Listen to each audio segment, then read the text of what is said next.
Fairyland is really important because when you look at the word fairy, the original word from which our English word fairy derives is the French word féerie. Now, féerie is a different word from fée. Fée simply means fairy. Féerie means the land of the fairies, or possibly the state of somehow being affected by the fairies. Welcome to The Thing About Witch Hunts. I'm Josh Hutchinson. Today we're entering Fairyland to meet a mirror community of non-human, social supernatural beings. This is Sarah Jack. Dr. Francis Young is back with us today to discuss his research on fairies and his upcoming book, Fairies, a History. Dr. Francis is a historian of religion and belief, a folklorist, a Balticist, an indexer, a lay canon of St Edmundsbury Cathedral, and a series editor for Cambridge University Press. He's the author, editor, or co-author of over 24 books and regularly broadcasts for BBC Radio on history, religion, and folklore. Francis's new book, Fairies, a History, is exactly what it sounds like. A complete history of one of the most persistent categories of supernatural being across human cultures. This book is releasing in less than a month on May 26th in the US, which happens to be the anniversary of the execution of Alice Young, the first person in New England to be hanged for witchcraft. This episode is our first conversation dedicated entirely to fairies, and we're very excited about that. Where they come from, what they are, how they were feared, how they may have shaped witch trial testimony, and why they are not going anywhere. Where are they today? This is a conversation we've been looking forward to, and we know you're going to love it. Welcome back to The Thing About Witch Hunts, Dr. Francis Young. We're so excited to talk about your upcoming book, Fairies, a History. Please tell us about your work and expertise and this book. Well, it's great to be back on the podcast, and I'm really excited to talk about Fairies, a History, which was published at the end of March. Now, the book is what it says on the tin. It is a complete history of fairies, as far as it's possible to write such a thing. I am a historian of religion and belief, so I'm really interested in the crossover between traditional religious belief, I suppose you'd call it, and unsanctioned beliefs or vernacular beliefs, folklore, if you will, which lies outside of the scope of traditional religious belief. And one of the things I love about fairies is that they exist at that intersection. They have a place in a kind of folk cosmology, folk theology within Christian belief, but they also have strong connections with pre-Christian religion, and they exist outside of that kind of sanctioned place of belief. So yeah, the book is an attempt to try and get to the heart of that problem. What are fairies? It's a great question and surprisingly difficult to answer, I must confess. Yeah, well, the thing about fairies is that we have a word that we use for this class of being, which purely for historical accident comes from Britain, from France, from that sort of area of Western Europe.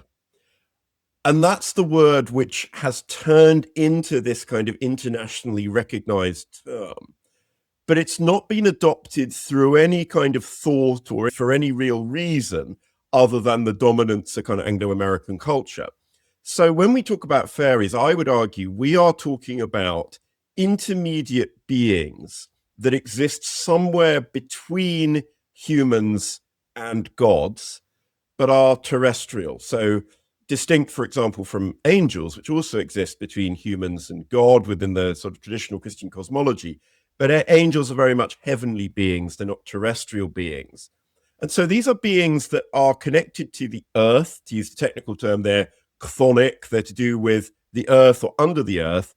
They have a kind of tinge of divinity to them. So they've got a degree of enchantment, but they're not gods. They're not beings to whom you would offer a sacrifice. They are something less than gods, but they're also clearly not human. So in that sense, they're not like ghosts, which are a sort of a trace of a human existence. They're not like witches, who are, thought to be human beings who have acquired supernatural powers or other kinds of magician, they are definitely non-human, but they are also non-divine. And I don't know whether that gets us any further, but they are beings that, in many cultures have different names. So in Scandinavia, you'd call them the trolls. In Iberia, you might call them the fadas. They are related to mythology of giants as well, which we don't normally associate with fairies, but they are essentially the same kind of being. We call them vilas in the Slavic world. They might be called Nixon in the Germanic world. So they've got these multiple names across different cultures. We just happen to lump them all together under the word fairies. It's quite amazing. It's quite amazing that something like that exists for us to talk about, this category of in between that is something of intrigue. Most people want to know more about fairies. This is so great. I'm wondering, can you tell us a little bit about them as they vary across Europe, their distinctions? Yeah, so there are certain commonalities. So if I talk about the commonalities first, that will anchor us really when talking about differences. And commonalities, they all exist in societies. So there's a historian called Simon Young, not to be confused with me, who talks about the social supernatural. And it's a really good way of conceptualizing fairies. Because unlike ghosts, for example, ghosts don't live in families and have children and die and have funerals and weddings and things like that. That would be a strange way of talking about ghosts. But fairies do. So they have this kind of parallel existence to our own. And they also are interested in us. And one of the primary ways in which they seem to be interested in us is by abducting children, particularly. So this is the whole mythos of the changeling. And it's something which is found in almost all European countries. And there are also some things that fairies like doing, which are repeated again and again across cultures, like dancing, and particularly dancing in circles, and the association with enchantment in some way. In other words, taking people into a trance state or removing them from the normal passage of time so that time moves differently for them, or influencing them in some way that they can see things that other people can't. So those are the commonalities. The differences, however, can be quite significant. So if, for example, we go to Iceland, Iceland has some very vital fairy traditions, although the fairies there would be referred to as elves, which of course is also the older term for fairies in Britain as well, and in England. And the elves are very down to earth in Iceland. They are essentially the same as humans, you just can't see them. So they are invisible people, the hoodoo folk, the hidden people. They have cows, they have farms, they go to church, they walk along the same roads that you walk along, they farm the same crops as you do. They are a parallel society that exists. So they are perhaps some of the least enchanted of all the fairies of Europe. If we go to Eastern Europe, we've got the Vilas and the Bohini, or in the Baltic world, we've got the Laumes. Now, these are like fairies, but they're all female. So they are still a supernatural society, but there are no male fairies. They're exclusively female. They can be very beautiful, but they can also be portrayed as monstrous. They're very interested in children. They're very interested in spinning and weaving. Similarly, in Greece, the fairies are all female in modern Greek folklore. So the Nereids, who have kind of taken the place of the ancient nymphs. They are a supernatural society of very beautiful women who can be found in remote parts of hills and waste ground and so forth, and are best avoided. And that's a commonality of fairies throughout Europe. They're best avoided, according to the folklore. And if we go to France, we got fairies that tend to be associated with water, and particularly with springs, and they'll often emerge from springs, and the Fae of France. In Britain, we've got, distinctive fairies as well. You've got the Tylwyth Teg in Wales. You've got fairies in northern Scotland that are derived from the Irish fairies. And then you've got the British fairies, which are kind of mixture really of Welsh fairies and French fairies, I would argue, and also the elves of the Anglo-Saxons. And then in Ireland, Ireland is very special when it comes to fairies, not just because the folklore is so rich, but because we can trace it back so far into the distant past with one of the earliest vernacular literatures in Europe. So Irish literature about the Aes Sídhe, who are called fairies for convenience, but I think in a way it's kind of misleading to call them that. They are godlike beings of a sort of unclassifiable character in Irish mythology. and they go way, way back. We can trace them as far back as the early Middle Ages. So yeah, that gives you a flavor of the kind of the main types and varieties of fairies you can find across Europe. Where do fairies come from, if not from west of Europe specifically? Yeah, well, I don't think that we can talk about a single fairy from whom all the other fairies descend. I think that what we're looking at is something a bit more anthropological. This is my own view. There are those who argue for a kind of folkloric diffusion, that it started in one place and it spread elsewhere. My own view is that fairies are very, very old. Possibly they are older even than polytheistic religion. So polytheistic religion, which we find, the earliest attestation would be among the Mycenaeans, 15th century BC, where they are worshipping these named deities that are possibly located on Mount Olympus, but certainly these kind of exalted heavenly celestial deities to whom sacrifice is offered. That's what we tend to think of as polytheism. And I would argue that fairies represent an older form of engagement with the sacred. I don't even want to use the word religion because I don't think it's the right word to use. I think we're in the realms of animism. We're talking about beings that in some way embody forces of the earth or forces of nature. And you could think of fairy belief. One possible way of conceptualizing it is as a kind of substrate of belief that continues to exist even after it's been overlaid with later additions. So the first of those later additions would be polytheism of the Greek and Roman kind, or even of the Germanic kind, or the Baltic kind, or the Slavic kind. And then, of course, when that polytheism is essentially destroyed by the arrival of Christianity, Christianity is not able to get rid of that even older substrate because it's not designed to do so. Now, it's very difficult for Christian clerics to develop a rhetoric which was powerful enough to dispel belief in fairies because they are so earthy. They are so bound to basic features of ordinary life, like churning milk or gathering in your crops or keeping your animals well or keeping your horses, not tired out in the stable or whatever it is, that it's just too difficult to eradicate. And so it remains as something which is sort of the dregs at the bottom of the barrel of European religion, and it can't be sort of flushed out by Christianity. That's my own view. It's not the only view. There are other ways of looking at this.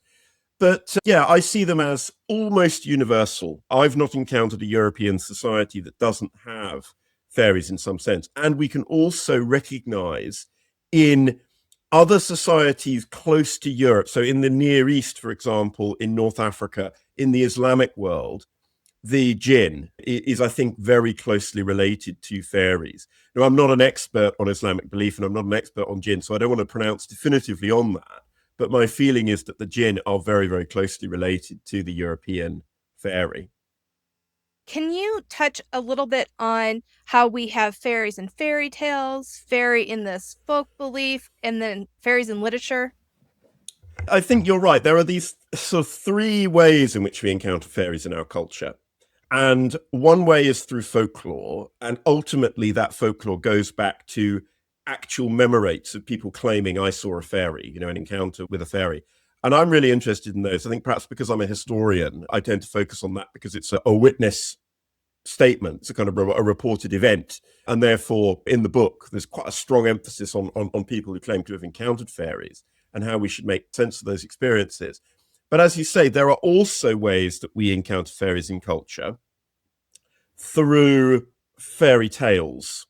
So through traditional tales that were never meant to be taken as literally true. So if we look, for example, of the contes de fées that were written down at the French court in the 17th century that have turned into the Tales of Mother Goose, for example, which are some of the best known fairy tales. Fairy tale is not always very closely related to the fairies themselves. As anyone who's ever studied fairy tale will be aware, fairies don't always turn up in fairy tales. When they do, it's often in the form of the fairy godmother. So the fairy godmother is a stereotyped fairy figure of those contes de fées. And yeah, she's a figure who the latest thinking is that she derives from Spain, actually. So the fairy godmother who turns up with a wand and is a sort of deus ex machina in the narrative who puts everything right and rights wrongs and restores everything to how it should be. There's elements there which are deeply rooted in fairy tradition. The idea that fairies are to do with destiny, they're to do with fate, they're to do with the administration of justice, the correction of things that have gone wrong. That is there in the fairy tradition. But the idea of the fairy godmother with the wand seems to be a kind of intrusion of human magic into fairy stories, that she's being portrayed as a sort of sorceress figure.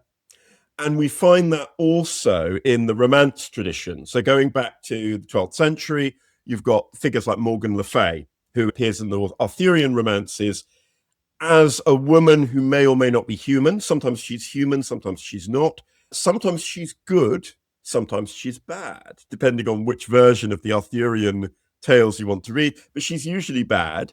And she is a sort of enchantress figure who, again, it seems to be a kind of an illusion of human magic and fairy enchantment going on there as well. So that's the conte de fées tradition, the fairy tale tradition.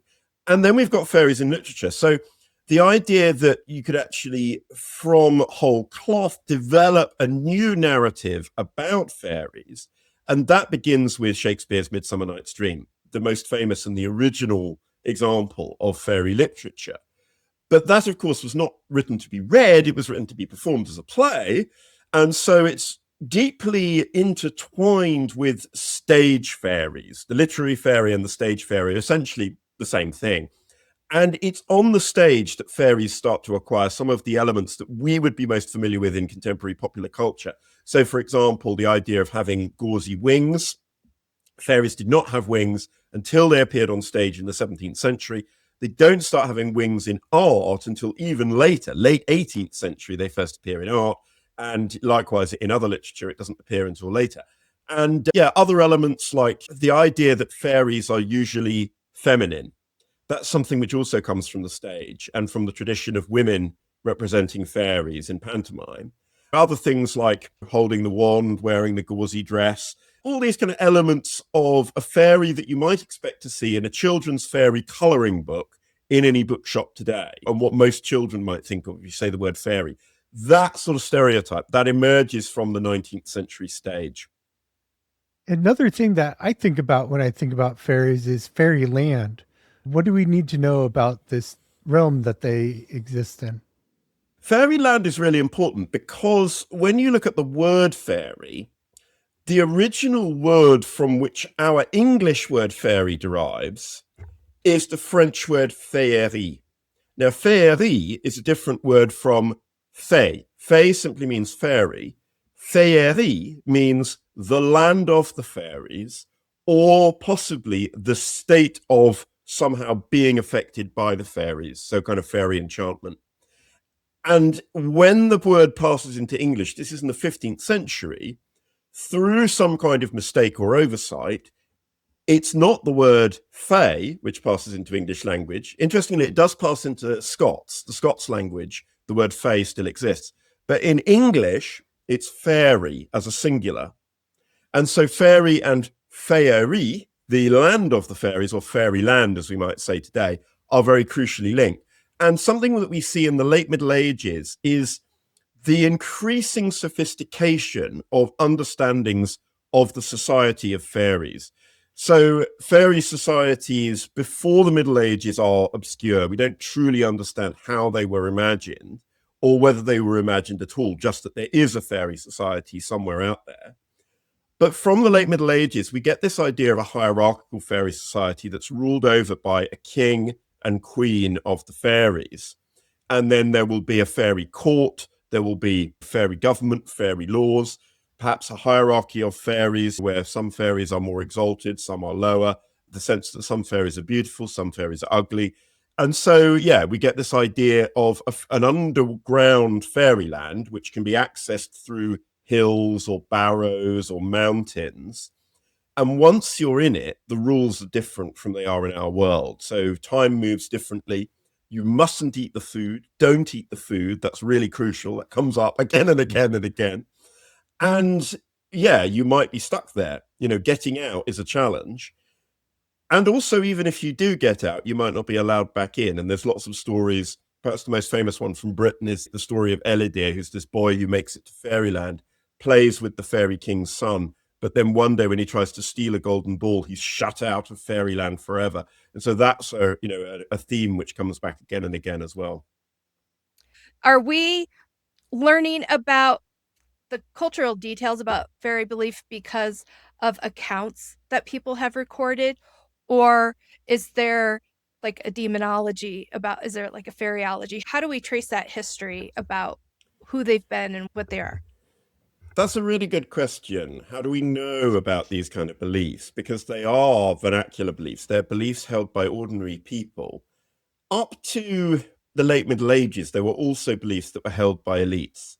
So that gives us some kind of insight, because you don't, say, in the 14th century, have the same kind of sense that you do in the 17th century, that fairy belief is something which belongs to idiotic village bumpkins and no sensible person would possibly believe.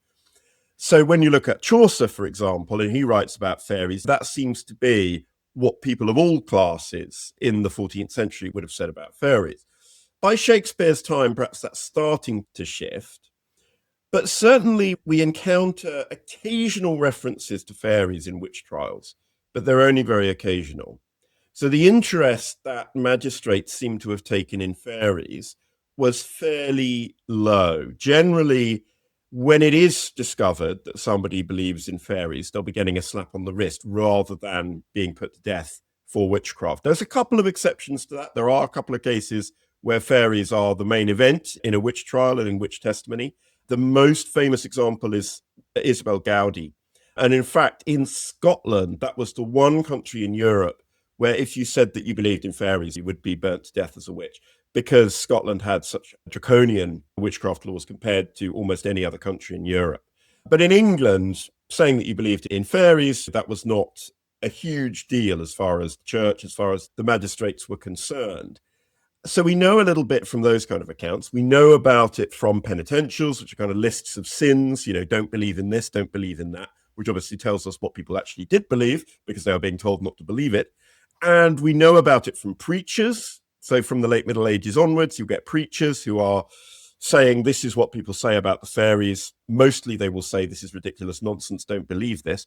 Or they might say these are really demons, don't go and associate with the fairies. They are real, but actually they're demons in disguise. That's another interpretation that's offered. And then occasionally we will get people actually writing about fairies from an investigative point of view. And perhaps the most famous example of that from Britain is Robert Kirk. Robert Kirk is the minister of Aberfoyle in Scotland, and he is not interested in stamping out fairy belief like a lot of his colleagues. He is interested in the fairies for their own sake, genuinely scientifically interested in the second sight and fairies. So he writes this remarkable book called The Secret Commonwealth of Elves, Fauns and Fairies. It's not published in his own lifetime. It's not published until Walter Scott finds a manuscript of it in 1815. But it is one of the most significant accounts from early modern Europe. A new one has just been published, which is from the middle of the 19th century, and it's by a guy called Olaf Einarsson in Iceland, who wrote about fairies, or elves in his case. And again, he seems to have taken them very seriously. Edmund Jones in Wales, again in the late 18th, early 19th century, he's writing down what ordinary people in his parish, in his area, would say about this. So, yeah, we do occasionally get these kind of more sincerely investigative and sincerely curious accounts as well. How does the magic work with fairies? Is it similar to the magic we'd find in witch trials? Yeah, that's a really interesting question. I think my view of this would be that fairies are innately magical. So they don't acquire their enchantment by any kind of exchange or by any kind of learning and practice. So in contrast to in the witch trials, where people are accused of having acquired occult powers by entering into a pact with the devil, that's not the case with the way the fairies are portrayed. And likewise with learned magicians who are acquiring skill by learning from a master or becoming somebody's disciple or whatever, you don't have that as well. So they seem to be beings that are magical in and of themselves. The comparison I would make is with the homunculi of the alchemists. So the alchemists, or some alchemists, claim to be able to make these magical creatures, which are imbued with magic and are intrinsically magical. And I would argue that, yeah, the fairies are kind of like that, but they are a sort of natural rather than artificial version of that. You talked a little bit about the Scotland witch trials and how the law was allowing for prosecution that involved these interactions with fairies. Could a strong belief in fairies have actually protected some communities from witch hunts? This is an argument that's been made by Ronald Hutton. So, yeah, he has said not so much that belief in fairies protected you from witch hunts, but the idea that in a society where supernatural harm tends to be blamed on fairies, it is far less likely to be blamed on human beings. And so Gaelic Ireland, Gaelic Scotland, the Highlands of Scotland, these are the classic examples of this. I would add another example from my own research, which is Lithuania in the Baltic. And so what happens in Gaelic Ireland is that people tend to blame fairies for everything that goes wrong in early modern Ireland. There is only one thing for which witches get blamed, and that is stealing milk on May Eve. That's about it. They only come out once a year, they steal your milk on May Eve, which is perhaps not the worst thing you could imagine them doing. So everything else, your crops fail, your children die, your cattle die, that's the fairies. You've done something to offend the fairies. And because Gaelic Scotland, the Highlands of Scotland, is essentially culturally the same as Gaelic Ireland, that arrives there. And so in Ireland, there are no witch trials in Gaelic Ireland at all. The only witch trials that take place are, you've got the famous case about Alice Kettler, which takes place within the Pale, within the English Pale. So not within Gaelic Irish culture, but within that English of Ireland culture. And likewise, there's one that takes place in what's now Northern Ireland, but that's again within the Protestant culture of that community there. So not related really to Gaelic Ireland. So that's a really interesting case of a country where sort of fairy belief displaces witchcraft. And then Lithuania is likewise a society where most things that go wrong are blamed on pagan deities, because it's a society which is very recently converted to Christianity, never really converted to Christianity properly until the 18th century. And so the idea that, humans might be causing bad things to happen is something which only really the Polish-speaking landowning class believe. The ordinary people don't believe that at all. So again, witch hunting is pretty minor within the Grand Duchy of Lithuania because these beliefs are different. Or again, you look at Russia or Ukraine, Belarus, those sort of East Slavic lands. There you get a very powerful belief in what we would call hags. Baba Yaga would be the most famous example, where she is a sort of non-human being who is witch-like, but she's not a witch because she's not human. She's some kind of demonic being. And therefore, things that go wrong are blamed on those kind of beings. They're not blamed on humans who are being accused of witchcraft. So again, you get a bit of accusation of witchcraft in the East Slavic lands, but it's very, very marginal. And perhaps that's to do with the structure of their belief in supernatural beings compared to other cultures. Are fairies revered or feared, or how are they approached by humans? Fear is the dominant reaction in the folklore. And I think this is a striking contrast between the way that people approach fairies today and the way that people approached them in the past.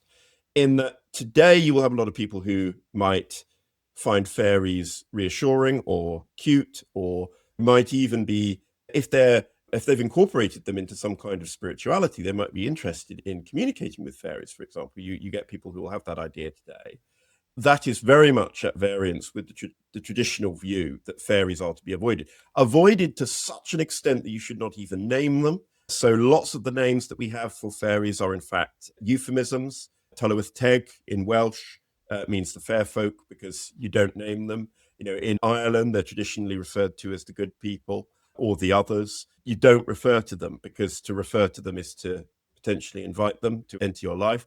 So yeah, fear is dominant. And I think because of the changeling idea, the idea that the fairies might steal your children or even steal other family members as well. In Irish tradition, it's not just children who might be stolen by the fairies. They can steal adults too. that they are an object of unbridled fear. I think there are exceptions to that. In Iceland, I don't think the elves are really an object of fear. There's a certain wariness. You don't want to cross the elves by building over something which belongs to them. But they're not an object of fear because the elves are basically just an invisible mirror community. So people aren't actually scared of them. But yeah, in most cultures, there's a response of fear. And this book that you are publishing is a history. What kind of space is it creating for fairy understanding and fairy research? Well, I think the fairies are having a bit of a moment. 100 years ago, we had the 1920s, which were very much a moment for fairies because it was the 1920s that saw the publication of documents relating to the Cottingley photos. And that was a kind of a fork in the road, really, for fairies, because on the one hand, you had people who said the Cottingley photos are so obviously fake and ridiculous. That's discredited the whole idea of fairies for us. The fear is gone, the awe is gone, the wonder is gone. But then you had people who reacted very much against that and actually wanted to rehabilitate fairies. And probably the most famous example would be J.R.R. Tolkien, who was motivated quite explicitly by the tweeness and the sort of aesthetic limitations of the way that fairies are being portrayed in children's literature to create these majestic elves that are very serious kind of players within his fantasy mythos. And so, yeah, there's been this kind of way in which it's gone very differently. And I think that we are at a point now where people are really interested in fairies. They're interested in folklore generally, but I think fairies have a particular fascination. Why that is, I'm not completely sure. I think that part of it might be to do with the idea that fairies are magical life forms. They are not just bearers of magic, they are magic. And they've got that place, as you've already mentioned, which kind of straddles folklore and fairy tale and literature as well. So they've got that sort of incredible embeddedness within all aspects of our culture. And they also have that sense in which they are ambiguous. They are morally ambiguous. They aren't good or bad. They might be good to you. They might be bad to you. And I think people are drawn to that. I think when you look at, for example, a phenomenon like romantasy, which is very popular at the moment, that seems to draw on the idea that fairies are dangerous and morally ambivalent and therefore interesting in the same way that humans who are dangerous and morally ambivalent might be interesting to a lot of people. So yeah, there's that possible explanation for their popularity at the moment. You spoke about how fairies have their own animals. Some of them keep their own cattle. How do they interact with the animals in our world?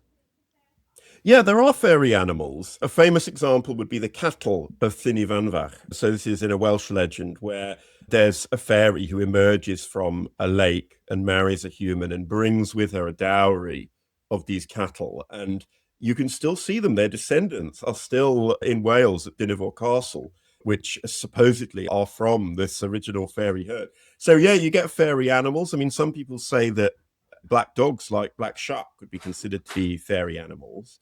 You also get animals which are, yeah, kind of shape-shifting animals that fairies might shape-shift into. You know, in Lithuania, for example, they're supposed to be able to shape-shift into magpies.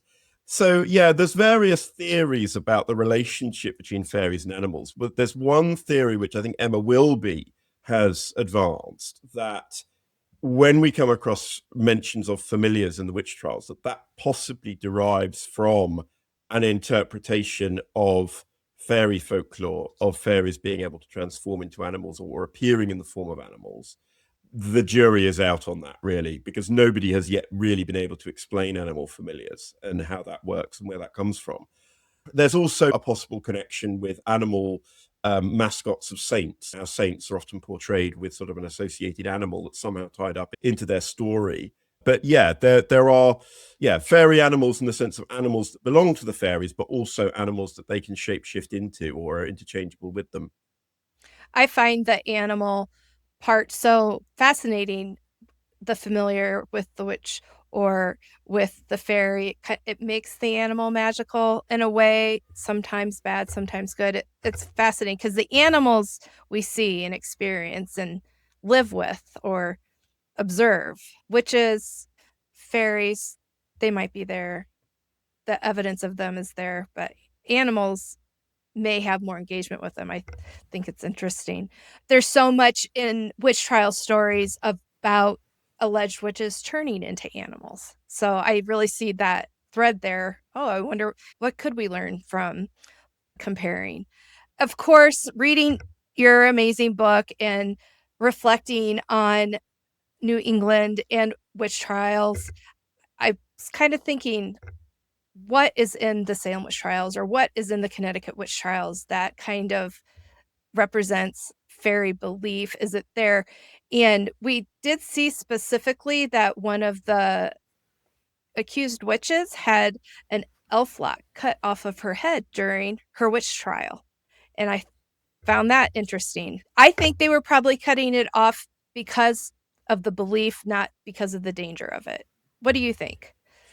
Yes, I think that there are unacknowledged influences that are going on.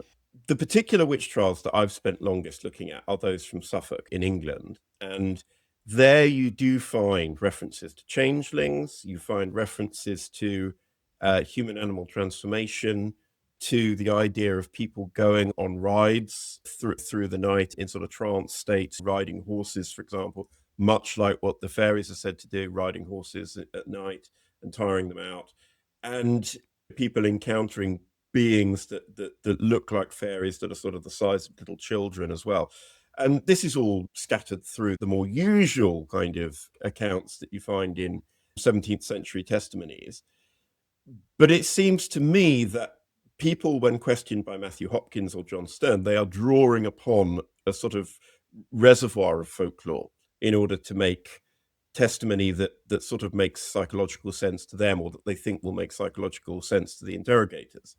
In New England, I think the evidence for fairy belief is more muted. And perhaps the reason for that is that if you were going to emigrate to New England, you probably wouldn't be the sort of person who would spend all your time spinning tales about fairies, because that was not something which Puritans were very into. And so you get this kind of stereotype that no fairies in the Mayflower came. But of course, that's not quite true, because when we do look at New England a bit later on, we do find fairy belief re-emerging, and we find particularly as there's more Irish immigration to the New World and to New England, that those fairy traditions start to assert themselves and become more significant. And I do address New England in the book, for example. Yeah, I think it's difficult to be sure, but there are certain structures of story and structures of belief that seem to point to a fairy origin. Are fairies a feature of human consciousness? I think so, yes. So in the book, I make the argument that in an early stage of our existence, we probably felt some kind of need for a mirror community of imagined beings who reflect us in some way. I think you see this in Iceland in more recent centuries.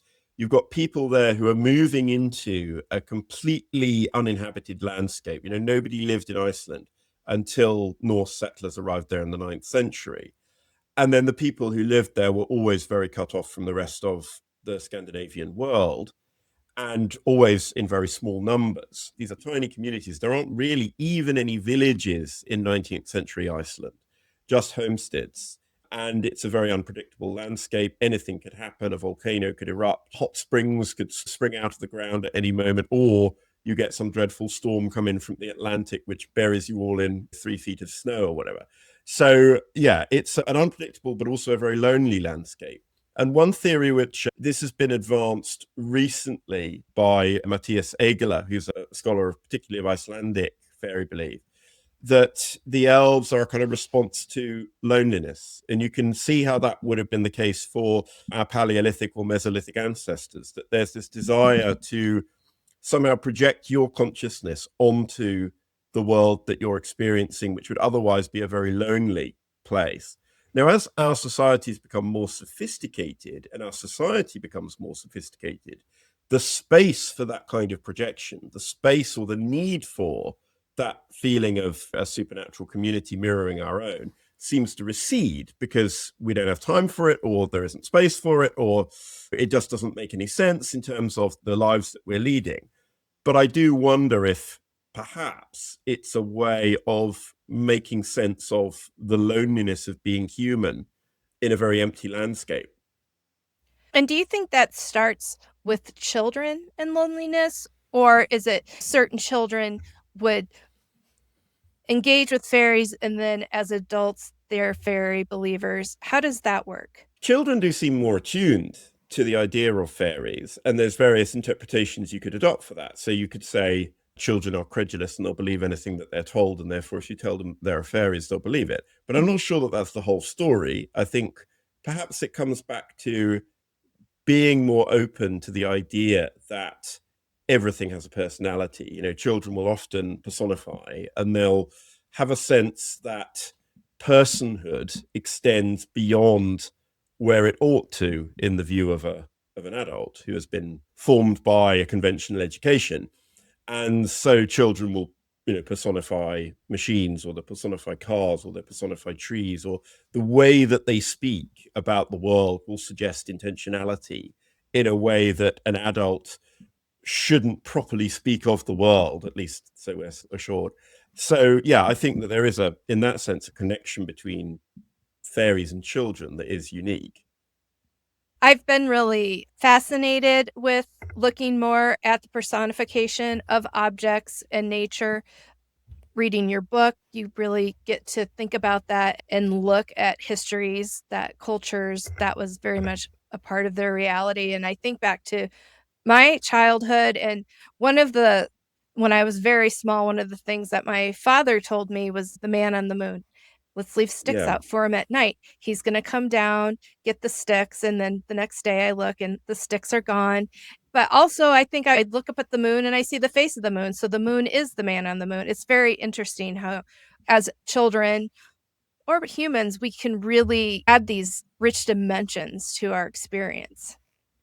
Yeah, absolutely. I think that's just the kind of thing. And I think perhaps also children have more space in their lives for that sense of connection with nature and with the wider world without being burdened with constant practical demands and worries and all of the things that might drive from us any kind of desire or ability to see the world in that way. How are fairies connected to ancient Jewish apocryphal writings? Yeah, so in the formation of the kind of folk cosmology of fairies in the European Middle Ages, I would say that there are two main sources. One of those sources we've already talked about, which is belief in nature spirits, which predates Christianity. But the other source is these Jewish apocryphal writings, which some of which emerged before the time of Christ, and they are essentially commentaries or extensions to existing biblical narratives to explain things that didn't otherwise have an explanation in scripture. For example, the Book of the Watchers is something which is written down in around about the 2nd century BC, I think, for the first time. And it essentially gives a backstory to explain a curious passage of Genesis 6, which says the sons of God came down and lay with the children of men, the daughters of men, and fathered children by them. These were the giants of old. And what's going on there? No explanation is given in the Genesis narrative. So the Book of the Watchers essentially gives a story of how certain angels decide to come down to Earth. They want to share certain crafts with human beings. But of course, those crafts are not very useful crafts. They're things like making jewelry or making perfumes. They're things that lead to vanity and ultimately to sin. And so these angels become infatuated with human women. They create this lineage of giants. And then there's debate about, were these giants all destroyed in the flood, or did some of them survive the flood? If they did survive the flood, then one interpretation is that they become these intermediate beings that somehow lie between humans and angels, like fairies or giants or whatever, mythological creatures. There's loads of other theories that are proposed for where fairies come from. So in Beowulf, we get the suggestion that it is the sin of Cain that produces various kind of disfigurements that creates elves and giants and monsters of various kinds. This is the idea that Tolkien then takes over in the idea of the elves are disfigured and tormented by Morgoth, and they're turned into the orcs. It's very much from Beowulf. And then you get others who say the fairies are fallen angels, but they are fallen angels that didn't rebel against God. They just didn't take sides in the war in heaven. So their neutrality condemned them to banishment from heaven. But although they're banished from heaven, they're not banished to hell. So therefore, they're fated to walk on the earth. And this is a very old Irish idea that goes way back to the early Middle Ages in Ireland. And has that spread into other cultures. And then there's the story that is given in Icelandic folklore that when God came to check up on Adam and Eve after they'd been thrown out of the Garden of Eden, some of their children, like Cain and Abel, for example, are presentable when God comes round, and Eve shows them to God. But she has other children who haven't washed their faces. They're not presentable to God. So she hides them in a back room. And God says, well, since you've hidden some of your children from me, they will always be hidden from human sight. And so they become the Huldu folk, the hidden folk, and that's why they're invisible. But they are of the same lineage as us. They're also children of Adam. They're just invisible for some unfathomable reason. So, yeah, all sorts of different theories, most of which connect in some way back to an interpretation of the Bible or, this kind of apocryphal literature. It's so interesting to see doctrine often should have all the answers, but there's definitely origin stories missing. There aren't all the answers, but you had pointed out that the jinn is incorporated into the faith. It's not like an outlying piece. In your belief studies, do you find many belief systems missing information for the day-to-day understanding of the world?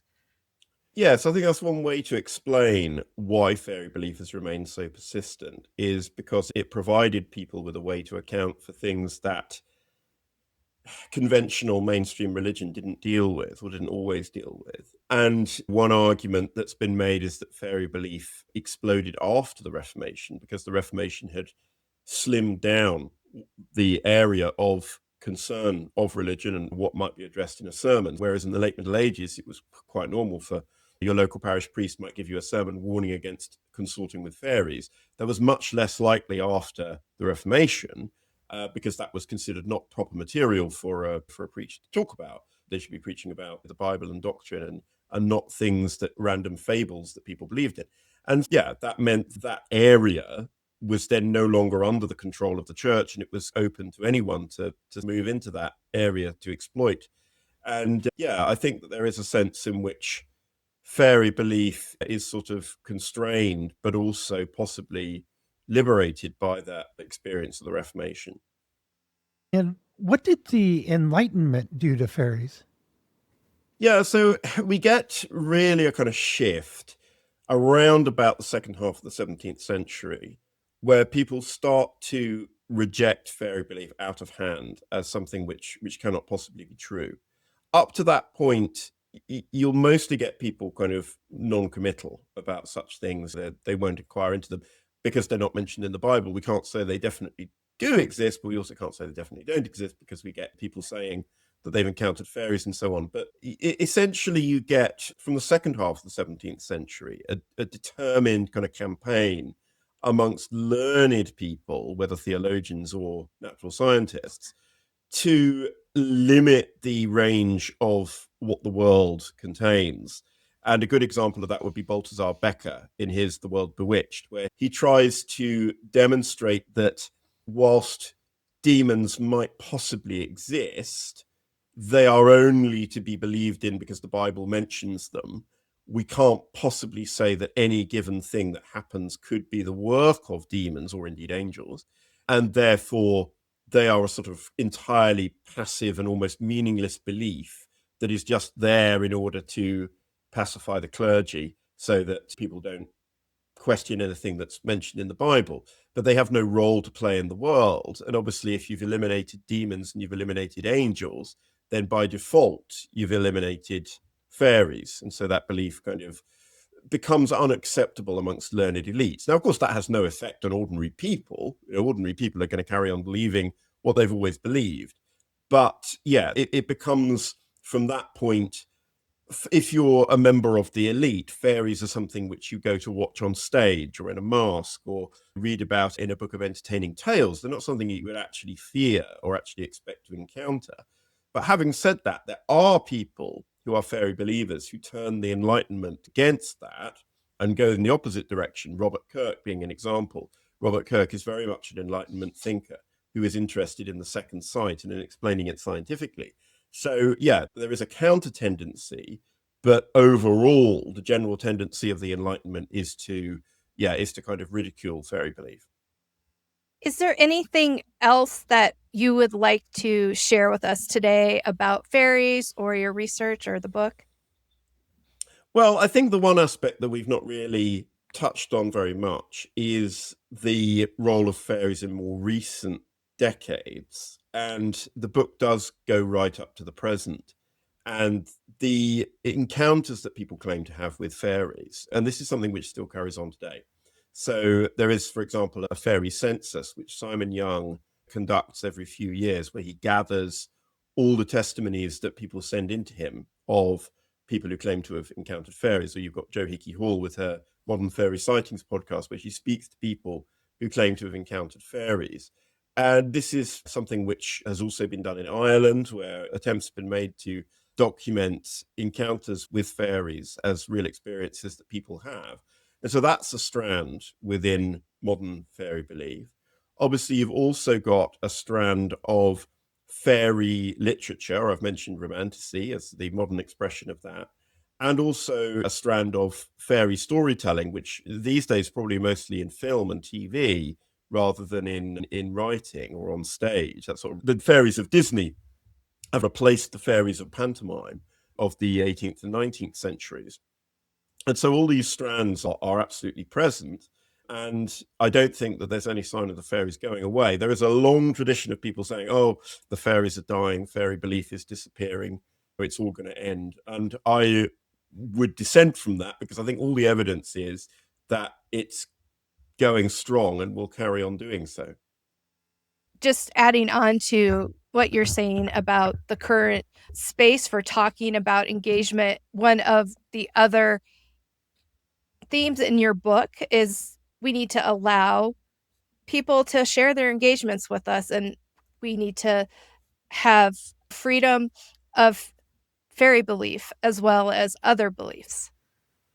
Yeah, absolutely. And one of the things I'm interested in is taking folk belief seriously and vernacular belief seriously. The beliefs that matter are not just ones which learned people have written about. It's also ordinary beliefs as well, which tell us a great deal about the nature of humanity, what it is to be human, and our relationship with nature, with one another. And yeah, these are all things that I think that's one of the shifts really, which is happening now, is that there is a greater recognition that these vernacular beliefs matter.